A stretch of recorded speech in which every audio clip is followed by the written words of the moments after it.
안녕하세요. 크라이플 처치 존 목사입니다.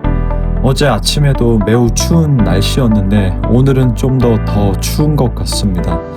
여러분 따뜻하게 입고 다니시길 바랍니다. 오늘 함께 나눌 말씀은 마가복음 6장 14절에서 29절까지 말씀입니다. 함께 말씀을 보도록 하겠습니다.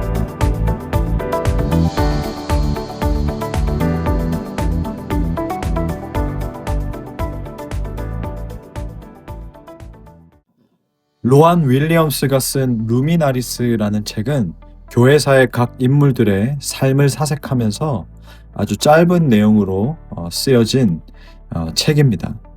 이 책의 저자는 서문에서 이들 중에는 함께 시간을 보내고 싶은 인물도 있고 솔직히 그렇지 않은 인물도 있다고 말합니다. 이 의미는 모두가 착하고 매력적인 사람들이 아니었다는 거예요. 때로 결점이 있고 부족했던 그 사람들을 통해 빛이 비쳐 들어갔다는 사실을 부정할 수 없다라는 뜻이기도 합니다.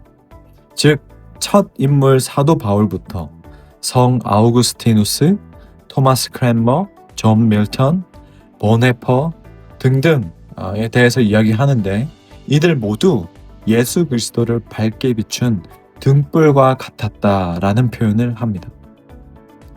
마가는요, 제자는 무엇인가? 이 제자도라는 것은 무엇인가라는 그 질문에 대해 우리가 앞서 나눴던 나사렛 배척 이야기, 그리고 오늘 본문의 세례 요한의 순교 이야기를 말하고 있습니다. 우리가 너무나도 잘 알고 있는 내용이죠. 마가복음 8장 34절, 35절 말씀. 무리와 제자들을 불러 이르시되 누구든지 나를 따라오려거든 자기를 부인하고 자기 십자가를 지고 나를 따를 것이니라. 누구든지 자기 목숨을 구원하고자 하면 잃을 것이요 누구든지 나와 복음을 위하여 자기 목숨을 잃으면 구원하리라. 아멘. 예수님은 누구든지 자신의 제자가 되길 원한다면 자기를 부인하고 자기 십자가를 지고 따라야 한다라고 가르치십니다. 또 누구든지 자기 목숨을 구원하고자 하면 그 영혼을 잃을 것이지만 누구든지 복음을 위해서 자기 목숨을 잃으면 영혼을 구원할 것이라고 말씀하십니다. 나를 부인한다라는 것은 나의 목숨보다 복음을 더 가치 있게 여긴다는 것인데 오늘날의 여러분 어떻습니까? 자기 자신을 더 극대화하고 자기 자신을 더 많이 알려야 하고 자기 중심적인 사고가 만연한 시대에 그 길은 너무나도 쉬운 길이 아닙니다. 그러나 돌이켜보면 교회 역사 가운데 등불 같은 존재는 늘 곁에 있었습니다.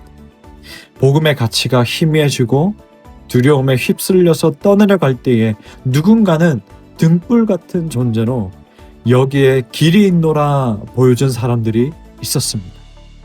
마치 서론에 제가 말씀드렸듯이 로안 윌리엄스의 말처럼 함께 시간을 보내고 싶은 사람도 있었지만 그렇지 않은 사람들도 있었듯이, 즉 좋은 사람들도 있었고 때로는 결점이 부족해서 같이 있고 싶지 않을 정도로 그런 사람들도 있었지만 그들 모두 공통적으로 등불 같은 존재였다는 거예요.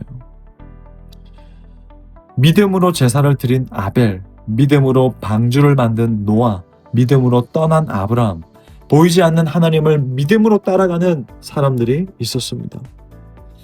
뿐만 아니라 이 등불 같은 존재, 성경 말씀뿐만이 아니고 각 교회사마다 많이 나오고 이 한국교회도 초대교회 당시에 한국 초대교회 당시에 그런 사람들이 참 많았는데 우리 말씀을 보면 히브리서 11장 말씀을 보면 이 믿음장이라고 불리는 말씀 가운데에 우리가 알고 있는 너무나도 많은 이름들이 기록되어 있고 참 영웅 같은 행적이 기록되어 있는 것을 볼 수 있습니다.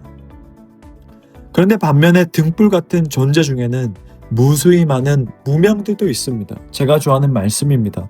히브리서 11장 35절 또 어떤 이들은 더 좋은 부활을 얻고자 하여 심한 고문을 받되 구차히 풀려나기를 원하지 아니하였으며 또 어떤 이들은 조롱과 책찍질 뿐 아니라 결박과 옥에 갇히는 시련도 받았으며.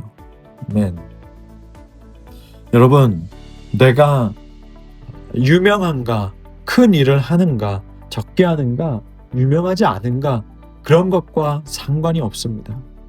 무명이든 아니면 사람들에게 알려진 이름이든 상관없이 우리가 이 시대에 하나님 앞에서 이 땅에서 등불 같은 존재로 살아간다는 거, 결단이 필요한 이 시대입니다.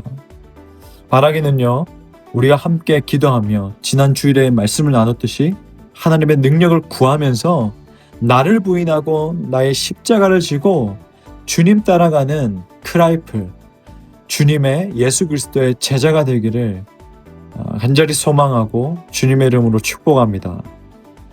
그래서 말씀을 보면 오늘 본문의 세례 요한은 예수님이 등장한 이후로부터 오늘 이곳 본문 6장 17절부터의 이 본문에 언급되기 전까지 사실 등장하지 않습니다.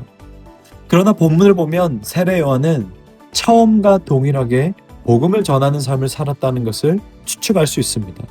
마가복음 6장 17절에서 20절 말씀, 전에 헤롯이 자기가 동생 빌립의 아내 헤로디아에게 장가든 고로 이 여자를 위하여 사람을 보내어 요한을 잡아 옥에 가두었으니 이는 요한이 헤롯에게 말하되 동생의 아내를 취한 것이 옳지 않다 하였음이라. 헤로디아가 요한을 원수로 여겨 죽이고자 하였으되 하지 못한 것은 헤롯이 요한을 의롭고 거룩한 사람으로 알고 두려워하여 보호하며 또 그의 말을 들을 때에 크게 번민을 하면서도 달갑게 들음이러라. 아멘. 이 헤롯에게 세례 요한은 가시 같은 존재입니다. 요한만 없으면 더 마음 편하게 마음대로 할 수 있는데 그때마다 요한이 가만히 있지 않는 거예요. 그럼에도 불구하고 헤롯 왕은 요한의 말을 들으러 종종 찾아가고 아주 쓴 말이지만 틀린 말이 없었기 때문에 이 세례 요한을 죽이고 싶어하는 헤로디아로부터 보호하고 지켜주는 모습을 보입니다. 오늘날 이 시대에도 등불의 존재로서 변함없는 사람, 그 자리에 있는 사람, 누가 알아주지 않아도 외치는 삶, 우리 찬양 잘 알고 있는 찬양 가사처럼 아무도 예배하지 않는 곳에서 예배하는 삶, 이러한 자를 하나님께서는 찾으십니다. 저는 큰 집회나 어떤 교회 일일 강사로 가서 멋지게 설교하고 내려오는 게 목사인 줄 알았어요. 목회인 줄 알았어요. 그런데 그 잔잔한 물개처럼 눈에 띄는 아무 일이 없어도 매주 주어진 그 자리에서 말씀을 가르치고 돌보는 목회 선배입니다. 그 어르신들을 보면서 제 생각이 크게 잘못된 것을 깨달은 적이 있습니다. 여러분의 신앙의 모습을 한번 점검해 보겠습니까? 가장 완벽한 가이드라인은 씨 뿌리는 자의 비유가 될 수 있겠네요. 나의 믿음은 그 시간 그 자리에 있는 믿음입니까? 처음과 과정과 끝이 동일합니까? 아니면 어떤 것이 있을 때마다 요동치는 삶입니까? 하나님은 그 자리에 그 시간에 변함없이 있는 사람을 찾고 계셔요. 누가 알아주지 않아도 그 하나님께 말하고 있는 자, 그 하나님 앞에 무릎 꿇고 있는 자를 하나님은 찾으신다는 거예요. 그리고 기도하고 예배하고 움직이는 사람, 누가 인정해주지 않아도 두 손과 두 발을 움직여서 그 하나님의 뜻을 찾아서 그 하나님의 그 계획대로 일을 하는 사람, 그 사람을 하나님은 지켜보고 계신다는 사실입니다. 여러분, 우리는 그 과정을 살아가고 있습니다. 우리가 주님 다시 오시는 그 날까지 끝까지 정말 하나님 앞에서 동일한 삶으로 우리 모두가 함께 살아가기를 주님의 이름으로 축복합니다. 아멘. 기도하겠습니다. 하나님 아버지, 정말 누가 보지 않아도 그 자리에서 그 시간 그 자리에서 변함없이 정말 살아간다는 거, 참 뿌리 내리는 그 삶이 오늘날 이 시대에 주님께서 찾고 계시는 모습이라는 것을 우리가 함께 나눴습니다. 한 자리에서 깊이 뿌리를 내린다라는 거, 오늘날 이 시대에 여기저기 옮겨 다니고 여기가 좋다라고 하면 저기로 가고 여기로 가고 저기가 또 유행이라고 하면 또 저기로 가고 이렇게 깊이 뿌리 내지 못하고 횡설수설하는 모습이 많은 이 시대 가운데에 우리가 하나님이라는 하나님 나라라는 그 자리에서 깊이 뿌리내리며 깊이 자리하며 정말 하나님 앞에서 살아가는 인생이 될 수 있도록 인도하여 주시옵소서. 우리가 그 자리에서 주님이 맡기신 그 자리에서 등불 같은 존재로 살아가기 원합니다. 이름이 알려지든 무명이든 상관없이 등불 같은 존재로 시대를 밝히는 또 인생으로 살아갈 수 있도록 하나님 붙들어 주시옵소서. 예수님의 이름으로 기도합니다. 아멘.